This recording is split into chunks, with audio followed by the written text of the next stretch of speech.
Madame,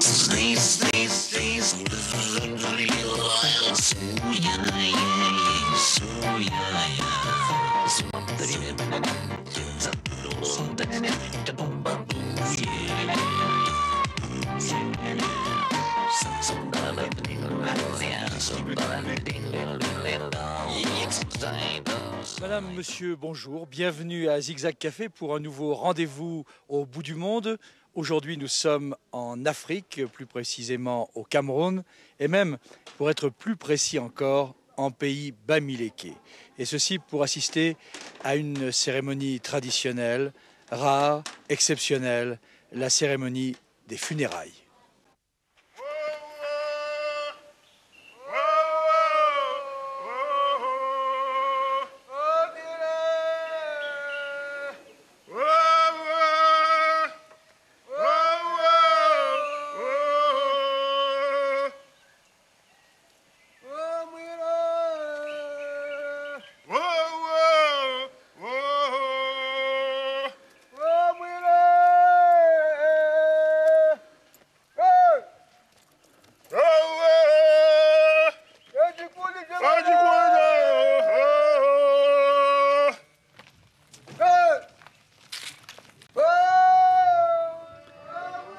À Genève, Emmanuel Kamdem est fonctionnaire international.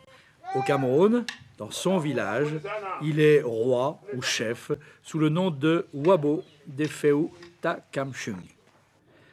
Sa mère, Maman Gounou, est morte voilà 5 ans. Aujourd'hui, ce sont ses funérailles rituelles et dans quelques années, sa sépulture sera ouverte pour permettre le transfert des restes et en particulier du crâne dans la maison des crânes. Baptisé protestant Emmanuel Wabo, on va l'appeler comme ça, de son double nom, européen et africain, eh bien Emmanuel n'en est pas moins animiste. Entre la Suisse et le Cameroun, il vit donc en équilibre entre deux civilisations, deux cultures, deux langues, deux religions et j'allais dire deux identités.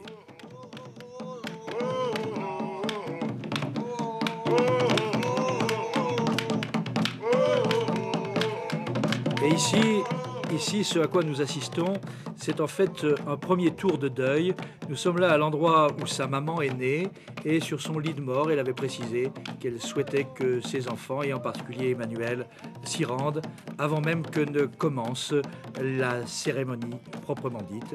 Et nous sommes venus là en voiture puisque nous sommes assez loin du village qui est aujourd'hui le sien, le leur.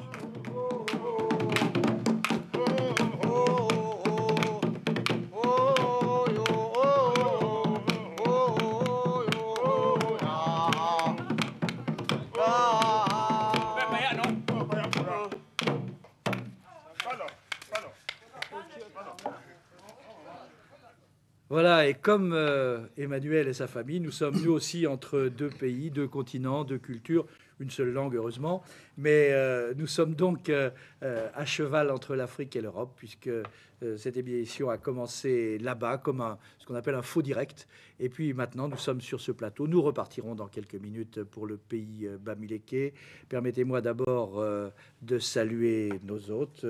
À tout seigneur, tout honneur, et c'est vraiment le cas de dire aujourd'hui. Bonjour, je vous appellerai Emmanuel à partir de maintenant. Vous vous êtes reconnu, vous avez pratiquement la même tenue, vous êtes reconnu dans ces premières images? Exactement, oui, je me suis reconnu. Et alors, je disais tout à l'heure que vous étiez fonctionnaire international. Quand vous êtes fonctionnaire, telle n'est pas votre tenue. Ça, c'est votre tenue de là-bas. Non, ça, c'est la tenue du village. Ça, c'est la tenue que je porte quand je suis au Cameroun, surtout quand je suis au village à Baham. Vous n'avez jamais essayé de l'imposer comme un droit dans d'autres domaines du vêtement. Un certain nombre de gens réclament le fait de pouvoir... Non, ça vous est pas venu à l'idée? Non, ça me paraît bien. Disons que parfois, pour certaines cérémonies ici à Genève, il m'arrive de porter, par exemple, lorsqu'on doit dire au revoir à un collègue qui est en fin de carrière, qui rentre, qui pense à la retraite, qui rentre en Afrique, ben, parfois c'est l'occasion de porter. On en reparlera tout à l'heure, mais vous dites quand on prend sa retraite, on rentre chez soi. Ça va être votre cas aussi? Ça va être mon cas, exactement. Pas question de rester ici. Ah non, qu'est-ce que je ferais ici? Surtout laisser mon monde au Cameroun, non. À vos côtés, votre épouse. En général, les rois et les chefs ont plusieurs épouses. C'est votre cas aussi? Bon, disons... Non, je veux vous dire, officiellement, oui, parce que les veuves de mon père que vous avez vues au village sont censées être mes épouses, officiellement, mais disons, pour l'instant, non. Mais officiellement, les veuves de mon père sont mes femmes. Je ne peux pas dire au village que j'ai une seule femme, non, je ne le dirai pas. Je ne pourrais pas le dire. D'abord, on ne me croira pas. Alors voici votre femme, sinon unique, du moins préférée.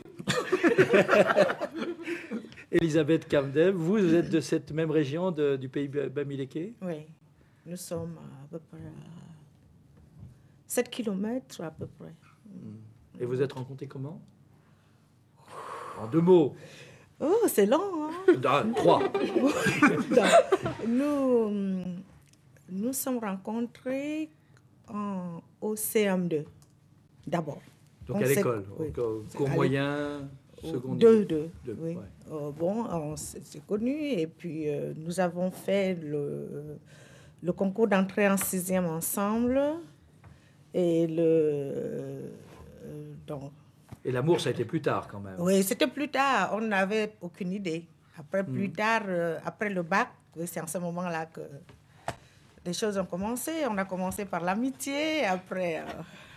Bon, allez. Et après les enfants. Voilà. Et parmi eux, vous avez combien d'enfants? 6. Alors il y en a 2 sur ce plateau aujourd'hui. Commençons par Bénéric qui était avec vous et avec nous l'autre jour en pays Bamileke pour les funérailles de Maman Gounou. Vous, c'est votre pays ou c'est ici votre pays? Je sais pas. Enfin, c'est mon pays, c'est mon origine, mais c'est vrai que bon, ça fait depuis longtemps que je suis ici, presque depuis que je suis née. Alors, ça fait partie de moi quelque part. Vous aviez, Emmanuel, quelques invités européens.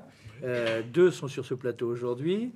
Madeleine, c'est un peu le hasard. Vous l'avez rencontrée en Arles lors d'un séminaire et puis vous lui a dit il y a des funérailles. On vous attend, c'est ça, hein? Ouais, exactement. Et puis vous êtes venu. C'était le premier voyage en Afrique. C'est ça, c'était mon premier voyage en Afrique noire. Et j'étais quand même un petit peu indécise. Et puis je me suis dit, bon, on va profiter de l'occasion d'aller en Afrique noire d'une part, et voir un petit peu comment se passait ce rite des funérailles à laquelle je ne comprenais pas grand-chose au départ. Bon, voilà. Maintenant vous comprendrez, vous nous expliquerez, mais ça a dû être quand même un petit choc au début. Oui, c'est assez surprenant. Alors vous, Evelyne Renard, vous êtes spécialiste du cinéma africain, vous connaissez très bien l'Afrique, vous avez créé un festival de cinéma. Alors ce que vous avez vu, c'est comme au cinéma? Bon, peut-être pas tout à fait. J'étais très intéressée. D'abord, c'était la première fois que j'allais au Cameroun. C'est vrai que je connais bien l'Afrique, mais le Cameroun, c'était la première fois. Et j'étais très intéressée par l'ethnie Bamileke. Hein, je pense que c'est une des ethnies les plus intéressantes du Cameroun et même par rapport à d'autres pays d'Afrique. Et c'était surtout cet aspect-là qui m'intéressait. C'était de découvrir l'organisation sociale, etc. On en reparle tout à l'heure, mais c'était en fait pour expliquer comment vous étiez arrivé là-bas. Vous connaissiez de Genève et vous vous êtes retrouvé au funérailles. Quand on me l'a proposé, j'étais vraiment très, très contente parce que c'était la première fois. Par votre intermédiaire que j'en ai eu connaissance. Et je vous en remercie. Béate, vous êtes l'une des 5 filles. Je suis une des 4 filles. 4 filles. Je suis l'aînée. Bon, ça se voit pas forcément. Oui, parce que on me prend toujours pour la Benjamine, mais c'est pas grave. Et alors, vous faites des études, vous ne les faites ni en langage bamileke, ni même en français, vous le faites en allemand. Oui, exactement. Voilà. Facile? C'est difficile, mais bon, faut bien faire quelque chose de ça. Alors, si je vous propose qu'on reparte, et avant même qu'on aille, je dirais, à l'étape suivante, on va voir comment on se déplace en quelques instants chez vous, puisque vous avez importé ou exporté un 4x4 rouge splendide qui porte encore les plaques CH et qui permet de se déplacer entre les collines. La voici d'ailleurs, cette voiture. Alors c'est avec ça qu'on est passé partout. On a eu quelques incidents en tout genre. Vous nous avez récupéré, j'allais dire presque accidentellement à l'aéroport de Douala. Mais enfin, on est arrivé à bon port. Et là, c'est évidemment la voiture que vous utilisez aussi sur place. D'abord pour transporter toutes sortes de choses, des bambous, des portraits, de tout quoi, des palmes et puis des gens, des tambours. tout ce que vous pouvez. Et puis c'est aussi la voiture que vous avez utilisée avant les cérémonies pour passer d'un lieu à l'autre. Et le lieu où vous deviez vous rendre après le lieu de naissance de votre maman, c'est le lieu où elle a passé son enfance. Oui. On va voir ce lieu à l'occasion d'une autre cérémonie, quelques jours plus tôt, lors justement de la passation du témoin d'une mère et de son fils devenant chef. Je vous laisse regarder les images et les commenter avec nous, puisque vous le connaissez très bien, ce lieu. Comment s'appelle-t-il? C'est toujours à Baham. C'est toujours Baham. Oui, à Carrefour, ce quartier s'appelle Carrefour. C'est notre quartier, hors du mien, qui s'appelle Carrefour, mais toujours à Baham. Et alors, ce qu'on observe, c'est que lors des festivités, il y a toujours à manger. Absolument. Il y en a toujours. Parce que c'est un pays où on ne meurt pas de faim, c'est le moins. Non, pas du tout. De ce côté-là, non. Vous avez vu les gens, d'ailleurs, il n'y a pas des gens chétifs, ils mangent très bien. Et puis, surtout, c'est pas les bio, c'est bio, ce n'est pas... Ah, pour être bio, c'est bio. C'est pas les OGM, c'est les bio. Donc, on mange bien là-bas. Oui. Voilà, alors là, par exemple, c'est quoi? Ça, c'est la viande de porc, élevée naturellement. Et ça, c'est le taro, c'est une sorte de bouture, un peu comme les pommes de terre.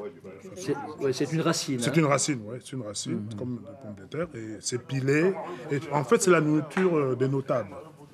Ah oui, parce qu'il y a quand même des classes pour la nourriture. Oui, particulièrement, on fait ça aux notables. Et lorsqu'il y a une cérémonie importante où il y a les notables, il y a forcément cette nourriture. Oui. Et on y rajoute, pour que ça fasse plus joli, cette sauce splendide qui a la couleur de la robe que vous portiez d'ailleurs, Elisabeth, ce jour-là. Et ça s'appelle comment? La sauce jaune. Sauce jaune. Enfin, il y a le nom, dans notre langue, ça s'appelle na. Ça s'appelle na, oui, na. Ça veut dire sauce. Ouais. Et oui, parce qu'on n'avait pas d'autre, en fait. Ah, c'est la sauce principale. C'est la sauce principale, oui. Et pourquoi est-elle si jaune? Mais parce qu'on mélange de l'huile de palme avec une sorte de potasse, oui. Et puis on tourne et puis ça devient jaune. Et chacun se sert. Ouais. C'est la fondue de chez vous, quoi. Exactement. Voilà. Si j'ose m'exprimer ainsi. Bon, ben, je vous propose quand même qu'on se rapproche un tout petit peu des événements.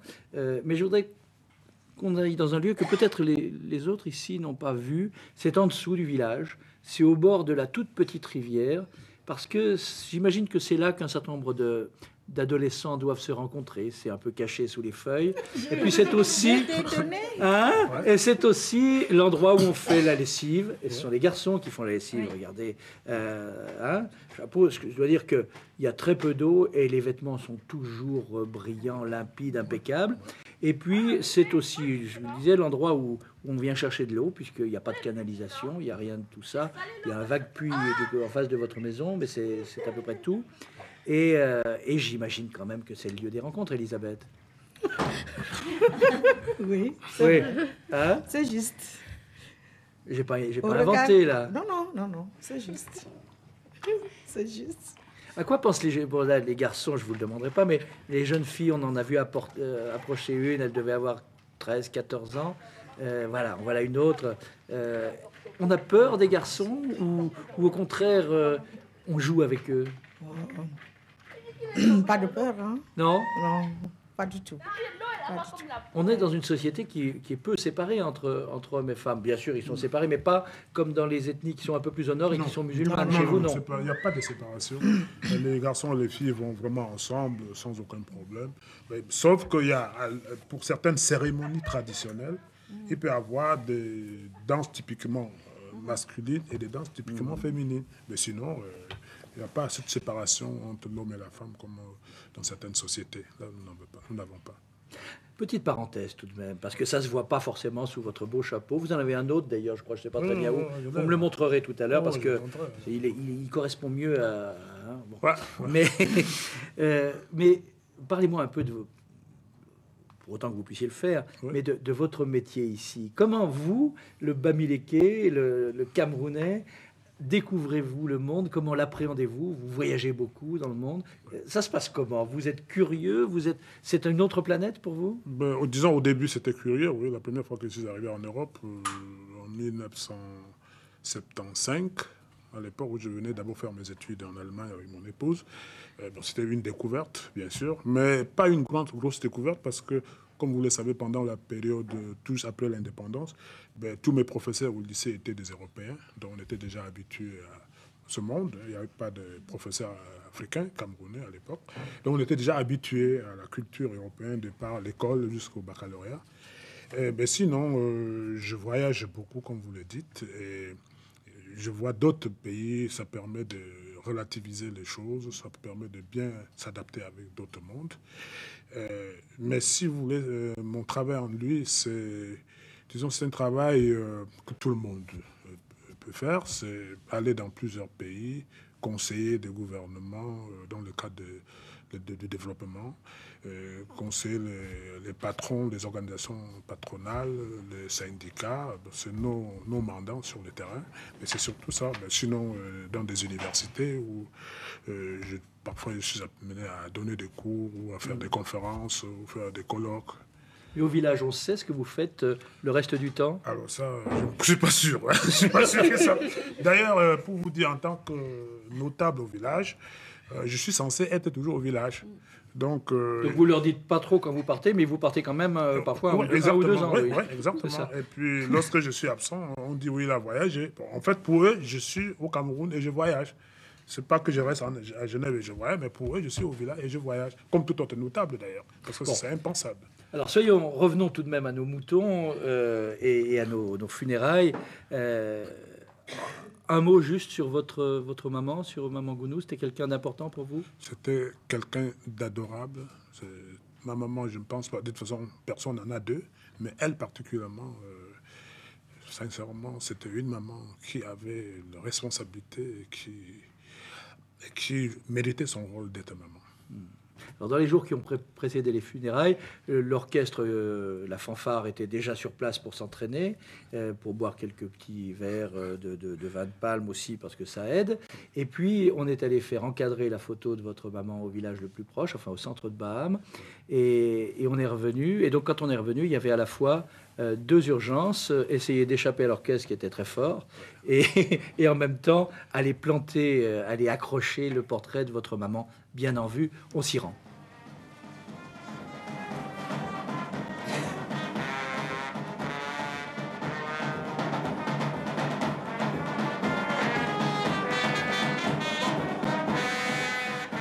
On voit cette image. Est-ce que c'est bien digne d'un roi, d'un chef, d'aller prendre une pierre au fond du jardin et de planter lui-même les clous? Il n'y a pas des gens pour faire ça à votre place? Si, je peux vous dire, en fait, c'est cet aspect d'acculturation un peu.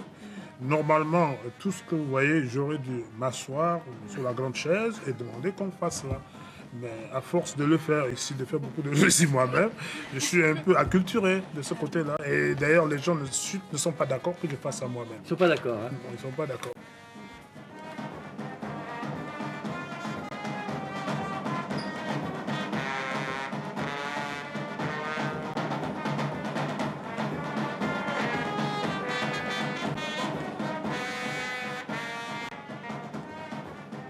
Voilà, pendant que l'orchestre... Rassurez-vous, on aura du mal à lui échapper pendant 4 jours et 4 nuits.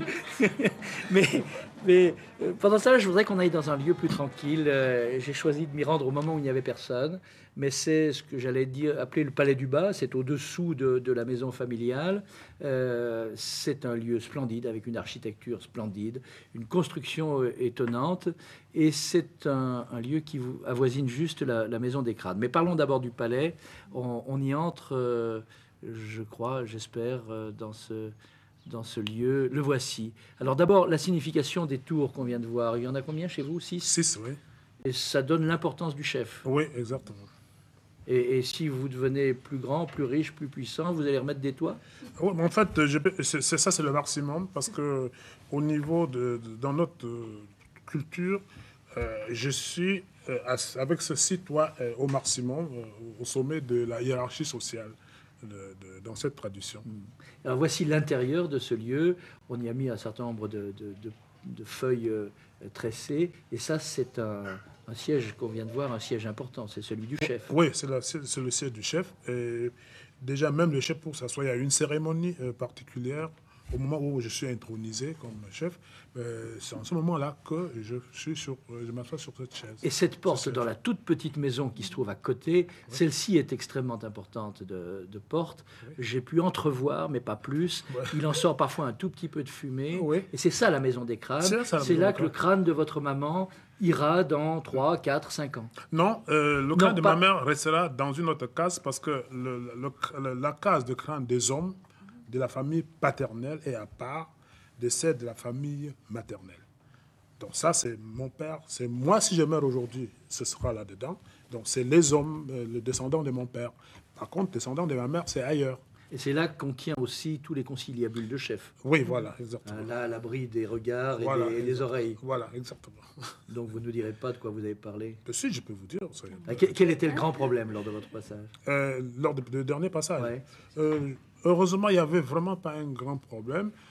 Sinon, il y a eu, au niveau là où nous sommes allés ensemble, le fait qu'on n'est pas allé au moment où il fallait pour faire la cérémonie. Mais je vous avoue que finalement, on a résolu le problème. Je suis allé là-bas, on a fait la Oui, cérémonie comme il fallait. j'ai su qu'au petit matin, on vous avait repêché. Exactement. Vous avez eu ce que j'appellerais une séance de repêchage. Voilà, exactement. C'est voilà, ça. exactement. Bon, mais on va réagir bien sûr avec vous dans quelques instants, mais je crois qu'il faut maintenant d'abord, et toujours en votre compagnie, et en compagnie d'Elisabeth aussi, qu'on parle de la nourriture. Vous vous êtes remise au pilon et au mortier. Hein, et je vous propose qu'on aille voir la maison qui se trouve juste en face de la vôtre. En fait, revoici donc ça s'appelle le tarot. Hein, C'est pas les cartes, hein, c'est pas les Non, cartes. c'est pas les cartes de tarot, on est bien d'accord. D'ailleurs, vous savez bien que c'est pas vous qui êtes devin, c'est moi. Ah bon, voilà. D'accord. Ça, c'est bon. D'ailleurs, vous êtes voyant. D'ailleurs, vous avez démontré votre Exactement. voyance. Mais d'abord, on l'a dit, cette préparation est destinée aux notables. Et puis là, c'est autre chose qu'on appelle le dolé. Non, Le ndolé. Non, c'est Ndolé. des légumes. c'est un légume, Pas ça. le ndolé, ça. Ah, ça, c'est un légume, ça. Oui, c'est à peu près comme l'épinard. Et Le puis, ndolé, on a- c'est amer. Et ça, c'est le moulinex pour les couper. C'est pour ne pas couper les doigts. Oui, on a vu sur les doigts qu'il y a un système pour ne pas se couper. Alors vous, les gens qui sont là, on va vous retrouver. Ben là, vous y êtes, vous allez pour prendre le pilon, le mortier et continuer, Elisabeth. Ce lieu, ce qu'on vous voit faire ici, c'est votre enfance ou bien appartenant à une catégorie sociale un petit peu plus élevée, vous avez toujours laissé faire ça aux autres? Non. Quelle que soit la catégorie sociale dans laquelle un enfant grandit, il travaille. Il apprend à préparer pour une fille, les garçons à faire les clôtures, ainsi de suite. On le fait toujours. On apprend, même s'il y a les gens qui vous servent. Oui, même s'il y a les domestiques, quand on l'appelle. Donc, les enfants apprennent toujours pour leur vie plus tard. Et quand vous êtes de retour, ou enfin en exil provisoire du côté de Genève, il y a toujours le mortier, le pilon, ou bien vous êtes passé tout de même à des ustensiles plus européens? Oui. Quand même. C'est plus simple. C'est plus simple parce que piler le tarot, c'est pas facile. Hein? C'est-à-dire, parce qu'il faut mouliner, il faut vraiment que ce soit lisse. Comme par exemple la purée de pommes de terre. Mais piler, ça prend du temps. Oui, puis il faut le faire pour beaucoup de monde, Il faut j'imagine. faire pour beaucoup de monde. Mais aujourd'hui, il y a plusieurs façons de faire. Moi, je le passe au feu. Hein. Mais ça veut dire quand même qu'ici aussi, vous mangez comme ça. Chaque fois où vous pouvez. Oui. Quand on le peut, oui. On le fait le tarot. Je peux vous faire le tarot chez moi. Hein. Allez, rendez-vous pris. Oui, c'est vrai, je peux le faire. Et alors, pour vous Oui. je pense aux filles, là, Bénédicte et Béate. Vous êtes nés, vous, en Afrique, en Europe, Moi, je suis née en Allemagne. en Allemagne, Au Cameroun. en Cameroun. Donc, et quand vous replongez dans ces traditions, c'est très loin pour vous ou c'est quand même un peu vous? Parce que quand je suis née en Allemagne, j'ai fait mes 3 premières années là-bas. Après, on est retourné au Cameroun, j'ai fait 6-8 ans. Donc, quand même, pour moi, c'est un lieu sacré pour moi. C'est pas un lieu où je peux habiter, mais c'est un lieu pour moi très sacré. Et chaque 2 ans avant, on allait souvent voir ma grand-mère donc ma grand-mère maternelle, puis ma grand-mère paternelle aussi quand elle était vivante. Donc c'est très sacré pour moi cet endroit. Ouais. Et vous partagez, quand vous êtes là-bas, la vie quotidienne. Oui. Voilà, notre père il nous a dit bon, il faut que vous soyez bien, que vous sachiez, vous puissiez vous représenter un peu vos racines. Donc, il nous amenait chaque 2 ans là-bas au village, parce qu'on pouvait être en ville, hein, parce qu'en ville, bon, bah, on voit pas la différence, pas trop, quoi. Et donc, il nous amenait toujours au village et on devait aller puiser de l'eau, on devait aller aider la grand-mère à cuisiner. Enfin, on vivait ça. Vous parlez des préparatifs. Je vous propose qu'on voit un tout petit peu ce qui se passe dans une maison qui n'est pas la vôtre, mais qui est dans votre domaine, dans votre concession, juste au-dessous du palais. Vous savez comment s'appelle la famille ? Il faut que je vois pour savoir. Alors, on va voir, puisque vous découvrez en même temps que nous. Et puis, bon, le cochon, lui, n'a pas de nom. D'ailleurs, je pense qu'il... Eu égard au fait que ça se passe quelques jours avant les festivités, je crois qu'il n'a plus grand avenir non plus. Non, pas du tout. Je crois qu'il n'est plus de ce monde. Voici des champs. Alors, à qui appartiennent-ils ? C'est individuel, c'est chez vous, mais en même temps, c'est juste au-dessous. Oui, c'est chez moi. Hein, ça, c'est chez vous. Oui, c'est la maison de la dernière femme de mon père. La dernière femme de mon père. Qui est elle, là, Voilà. qu'on vient de voir là maintenant. Oui, exactement. Donc, en fait, eux sont quoi ? Quel est le statut ? Comme vous disiez tout à l'heure, ce sont mes femmes. C'est considéré comme mes femmes parce que, en fait, mon père avait des femmes et chaque femme avait sa concession, sa case à elle. C'était pas mélangé. Elle est indépendante avec son champ. Et c'est chacune des femmes, est-ce que vous voyez, c'est chez l'une des femmes de mon père. Ou maintenant, je dirais l'une de mes femmes. Voilà. Le poisson, lui, vient pas tellement des rivières. Voilà, justement, là, Oui, voilà, pardon. celle que vous voyez là, c'est la dernière femme de mon père. D'accord. Et puis je vois que dans ce cas-là, les hommes, je ne sais pas s'ils sont chefs, mais ils travaillent un peu moins que les femmes. Oui, ils ne sont pas chefs, là-bas. Non, il n'y a que vous en fait. Oui, là, c'est vrai. Ah oui. Ouais. Il n'y a pas plusieurs chefs dans un poulailler. Bon, je vous propose qu'on rejoigne encore les lieux, mais avec quasiment le début des préparatifs et de la fête, parce que vous n'avez pas retrouvé que Elisabeth, que le pilon et le mortier, vous avez aussi retrouvé le rythme. On y va.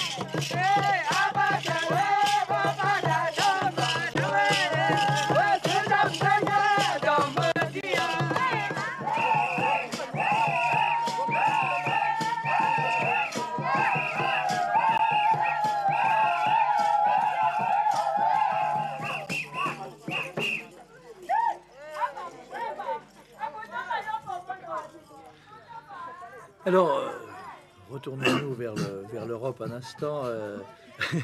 Vous, Madeleine, qui n'aviez jamais posé le pied en Afrique noire, vous, Evelyne, qui la connaissez bien, cette Afrique noire, participer à ces festivités, pour vous, ça voulait dire quoi ? Vous avez ressenti le fait d'être européenne, d'être blanche, ou vous vous sentiez tout à fait chez vous ? C'est passé comment, Madeleine ?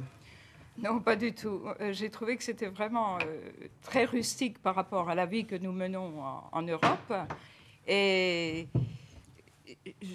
ces rythmes me semblaient quand même un petit peu dépassés. Voilà, c'est ça.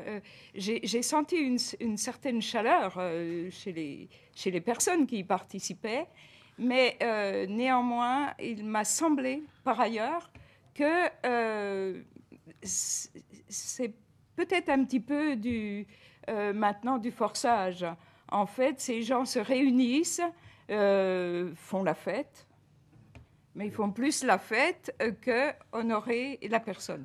J'ai eu cette impression, alors, je m'en excuse. Non, mais alors, voilà. Droit de réponse, droit de suite. Emmanuel. Je crois que c'est une impression lorsqu'on n'est pas très ancré dans la culture. Parce que si je vous dis que ça fait plus de 4 ans que toute la famille me demande d'organiser ce funérail, vous devez savoir combien de fois les gens tiennent à cœur ce funérail. C'est tout simplement parce que nous avons 2 moments que peut-être Madeleine ne sait pas ce qui est normal. Nous avons le moment où la personne meurt, où tout le monde crie, on est triste. Et le moment où on fait les funérailles, souvent quand c'est quelques années plus tard, en fait c'est une fête c'est pour dire au revoir à la personne. Et c'est pour ça qu'on ne perçoit pas la tristesse des gens, non, mais on vient à ce moment-là justement pour fêter le départ de la personne. Donc, s'il y a deux moments, et lorsqu'on voit le premier moment, elle aurait bien remarqué justement que les gens viennent pour exprimer leur tristesse. Mais pour le funérail, ce qu'elle dit est vrai. On a l'impression que les gens viennent beaucoup pour manger, etc. Ce qui est un peu vrai parce que c'est une fête. C'est une fête. Enfin, vous avez économisé, enfin vous, le roi, le chef, oui, économise et sa famille pendant des années pour pouvoir recevoir le plus de nombre de gens possible. Exactement. C'est vrai. C'est vrai. Et alors, Evelyne, vous avez sans doute une vision un peu différente. Oui, enfin, j'ai la même vision qu'Emmanuel. Et je pense que cette tradition, c'est quelque chose de très important parce que ça marque vraiment l'identité des personnes. Je voulais revenir au Bamileke, puisque ça me tient à cœur. Et tu as posé une question auquel je pense pouvoir répondre quand tu demandais à qui appartenait cette terre. Effectivement, on trouve chez les Bamileke un esprit à la fois individualiste et un esprit communautaire. Individualiste, on a vu que chacun avait sa case et sa case était clôturée. Tu as parlé de clôture, donc il n'y a pas de village proprement dit. On a la case du chef, on a la case de l'épouse, etc. Et en même temps, un esprit communautaire, en ce sens que le chef, les terres appartiennent à la communauté. Le chef les gère, hein, il en a la disposition, il les gère, mais les terres n'appartiennent pas au chef. Elles appartiennent à l'ensemble de la communauté et sont gérées par le chef avec les sociétés secrètes, etc. Je pense que ça, on peut en parler tout à l'heure. Ouais. Le chef n'est pas seul, en fait. Il est entouré aussi de conseils avec ces sociétés secrètes. Ce serait peut-être bien d'en reparler. Oui, puis il faut qu'il ait un certain nombre d'autorisations. Hein. Il fallait à la fois les moyens, les préparatifs, mais encore fallait-il que le reste de la société Bamileke, en tout cas la plus proche, soit d'accord d'une certaine manière. Il fallait une autorisation, et vous l'avez décroché au dernier moment, parce que vous n'êtes pas toujours là. Et heureusement, il y a sur le terrain quelqu'un qui est votre ami, qui s'appelle Pierre, Pierre Domsa, et on va l'écouter justement à propos de cette autorisation du roi voisin, du roi supérieur, autorisation qui tardait un peu. On écoute Pierre, puis on en reparle.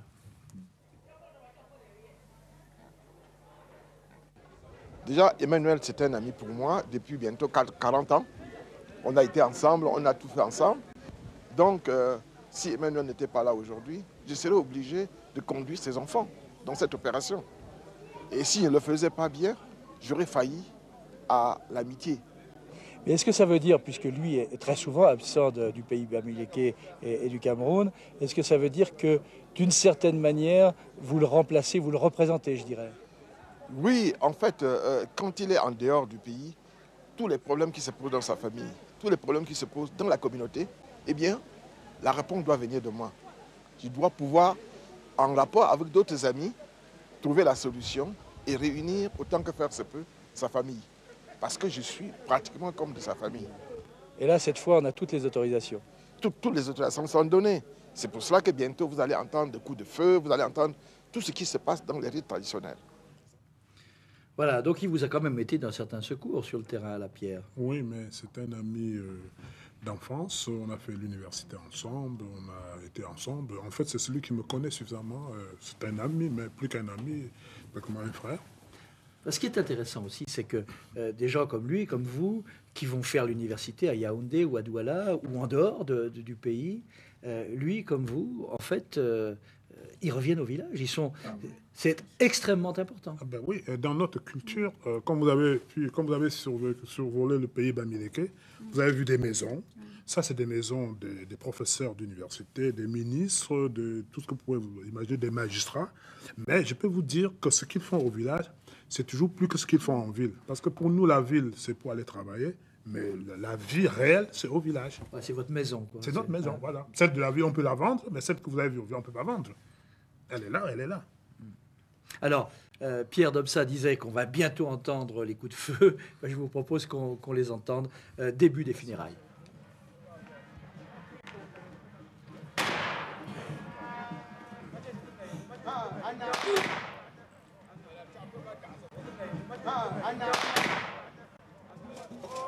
Voilà, alors, reprise du tour de deuil. Hein. On l'a eu, le tour de deuil, dans le village de la naissance. On l'a dans les lieux de l'enfance. On l'a maintenant dans les lieux de la vie et de la mort de votre maman. Qui sont les invités? Comment les avez-vous choisis? Quelques-uns en Europe, mais à part ça. Et à part ça, d'abord, je ne suis pas seul. Déjà dans la famille elle-même, quand mon père mourait, il avait 84 fils et petits-fils réunis. Et tout ce monde se sent concerné par les funérailles. Ensuite, de par ma position, tout le village est concerné par les funérailles. Donc tout ce que les gens veulent, c'est que je dise la date, mais le reste, de bouche à l'oreille, ça se fait tout seul. Donc je ne peux pas vous dire exactement qui était là, qui n'était pas là. Là, de toute façon, le premier jour que vous avez vu, c'était mon tour et la plupart des gens venaient pour nous. Mais dites-vous bien que chacun des membres de la famille avait autant de gens le lendemain que nous autres. Quel est le sens de ces coups de feu? C'est pour annoncer le début de la cérémonie. C'est pour dire qu'on démarre les funérailles. Et ça ressemble à des fusils d'importation, mais c'est fabriqué à la main avec des boîtes de conserve quasiment. C'est pour ça que vous avez un peu peur lorsque vous tirez. Mais oui, je ne suis pas habitué, mais c'est des fusils. C'était des fusils faits traditionnellement. C'était le fusil de guerre par le passé. Et effectivement, le bruit, ça fait peur. Voilà. Et là, ce monsieur, par exemple, on l'a vu beaucoup. Oui, c'est un ami aussi. Il est ami à Pierre et à moi aussi. On a fait l'université ensemble. Celui-là, par exemple, c'est le contrôleur d'État. C'est l'inspecteur d'État. C'est un inspecteur d'État. C'est un très haut fonctionnaire au Cameroun.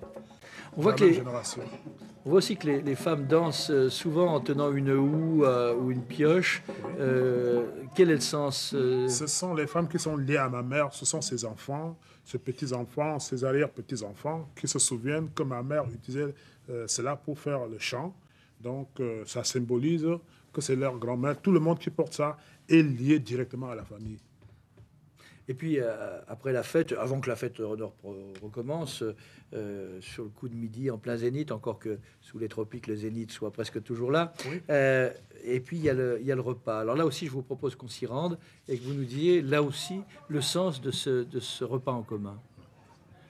Tout en sachant tout de même que les funérailles ont toujours lieu.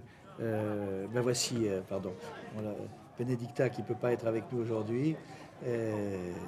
Mais pour revenir au sens de ces funérailles et de ces repas, ça se passe toujours à la saison sèche. D'abord parce qu'à la saison des pluies, c'est très difficile de se déplacer, mais aussi parce qu'à la saison sèche, si j'ai bien compris, il ne reste pas grand-chose dans les greniers. Et c'est aussi une façon d'inviter à manger des gens qui n'auraient peut-être pas de quoi. Oui, mais l'objectif n'était pas ça. Ça résout ce problème, mais l'objectif vraiment n'était pas ça. Avant, ça pouvait être à tout moment, mais avec les gens qui viennent en voiture en saison de pluie, les routes non asphaltées, ça pose problème de voyage. Et effectivement, en ce moment-là, c'est aussi le moment où il y a un peu de famille, où il y a un peu de la route. Les gens n'ont pas beaucoup de choses, et à partir de ce moment-là, ça peut permettre de nourrir le village, de leur donner un peu de quoi manger, un peu plus. Voici un vieil homme qui semble venu de loin, qui semble... à la fois, je ne sais pas, c'est peut-être pas, je n'ai pas l'impression que ce soit un chef, non, mais en même temps, il semble respecté de tous. C'est le doyen de ce village. C'est le doyen. Le doyen, il a le même âge que mon père, mais il n'est pas chef, il est le doyen du village. Il est âgé. Il est âgé, c'est le plus ancien du village. C'est l'homme le plus vieux du village. Puis on vient de voir, là, il faut que je la prenne ici. Vous permettez, oui. J'allais prendre ça en main, parce que c'est assez beau tout de même. On vient de le voir. Là, hein. C'est vous, Bénédicte, qui portiez ça. Alors, bon, d'abord, c'est assez pratique parce qu'il y a la version, excusez-moi, mais il y a la version voyage. Hein, et ensuite, ça s'ouvre et ça... je vous laisse faire, tiens. Je vous le passe. Et ça, c'est un des chapeaux traditionnels spécifiques aux funérailles. Oui. Vous n'êtes pas obligé de le garder pour la... Mais je voudrais voir là, comme ça, 30 secondes à quoi ça ressemble sur votre tête, quand ça va s'ouvrir. Voilà, il faut fixer. Voilà, c'est splendide. Bon, merci. Vous pouvez le poser là pour vous. Merci bien. En fait, toutes les filles et les petites filles portent ça pour leur maman ou leur grand-mère, leur arrière-grand-mère au moment des funérailles. Pas les hommes, alors. Pas les hommes. Une photo de famille, quand même, encore quelques instants, parce que vous aimez bien les souvenirs. Alors, on va voir le moment de la photo de famille, si vous le voulez bien, parce que ça va tout de même permettre de dire un certain nombre de choses. D'abord, ce que portent les hommes en main, est-ce que c'est rituel? À quoi sert ce manche avec le... C'est la queue de cheval. Ouais. Oui. Mais c'est rituel ou C'est ça sert à rituel. quelque chose? Non, non, c'est rituel. C'est pas pour chasser les mouches. Non, non, non, c'est rituel. D'accord.